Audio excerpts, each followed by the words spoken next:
ಎದೆಗೆ ಎದೆ ಬಡ್ಡಿ ಈ ಚಿತ್ತಡ ಸೇರಬಲ್ಲೆ. ಈ ಗಂಡದಿಯ ಗಂಡು ಕರನಿಗೆ ನಿನ್ನ ಮೋಸದ ಬಾಯಿಯ ಭಯ. ನನಗೆ ಅದರ ಹಾಕಿಕೊಂಡು ಈ ಕಲಿಯುಗದಲ್ಲಿ ಬದುಕುನೆಂಬ ಬಂಡಾಟದ ಬಯಕೆಯನ್ನು ಬಿಟ್ಟು ಬಿಡು.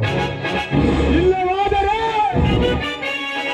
ನೀನು ಕಟ್ಟಿರುವ ಸಾಮ್ರಾಜ್ಯವನ್ನು ಹಿಂದೆ ಕೆಲವೇ ದಿನಗಳಲ್ಲಿ ನೆಲ ಸಮ ಮಾಡಿ ನಿನಗೆ ಅಂತ್ಯ ಆಡಲು ಹುಟ್ಟಿ ಬಂದಿದ್ದಾರೆ ಈ ಸಿಡಿದೆದ್ದರ ಸರ್ದಾರ.